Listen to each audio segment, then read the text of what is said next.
भारतीय अर्थव्यवस्था तेजी से विकास कर रही है। मुख्य आर्थिक सलाहकार अनंत वी नागेश्वर ने उम्मीद जताते हुए कहा कि गिरावट के बावजूद भारत की अर्थव्यवस्था इस साल 7% की दर से विकास करेगी। वैश्विक मंदी के इस दौर में भी भारत सबसे तेज रफ्तार अर्थव्यवस्था बन रही है। एक रिपोर्ट।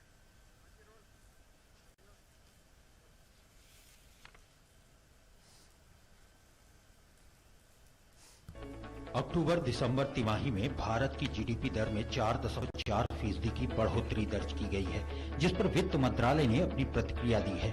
मंत्रालय में मुख्य आर्थिक सलाहकार अनंत वी नागेश्वरन ने कहा कि इस गिरावट के बावजूद भारत की अर्थव्यवस्था इस साल 7% की दर से विकास करेगी। उन्होंने कहा कि वैश्विक मंदी के बीच भारत अब भी सबसे तेज रफ्तार अर्थव्यवस्था बना हुआ है। In terms of high frequency data for 22-23 in the current fourth quarter, for which 2 months already going to be over soon, do indicate that achieving that growth rate in Q4 is well within the realm of possibility, and therefore the 7% real GDP growth estimate for 22-23 is very realistic. So we maintain, as we have mentioned in the economic survey, the growth forecast at 6.5% for 23-24.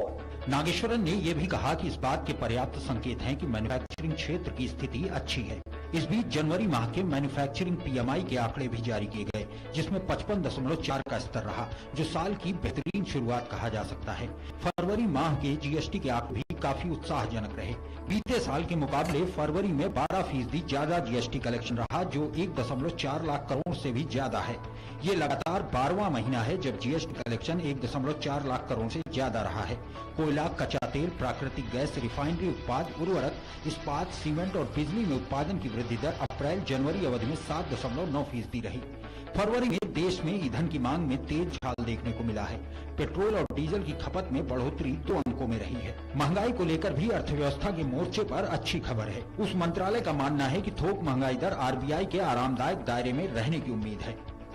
Personal income tax as well as corporate taxes, and the GST collections, as you can see here, the April to January average on the right side, financial year 2022-23 is running well above the average of 1.2 lakh crores. Now we're talking about 1.5 lakh crores average. All of these are also indirect indicators of buoyant economic activity, stressing once again the fact that we need to abstract from quarter-on-quarter fluctuations and look at the bigger picture. अर्थव्यवस्था में मांग किस तरह से बढ़ रही है? फरवरी माह में ऑटो सेक्टर की बिक्री के आंकड़ों में साफ तौर पर नजर आते हैं।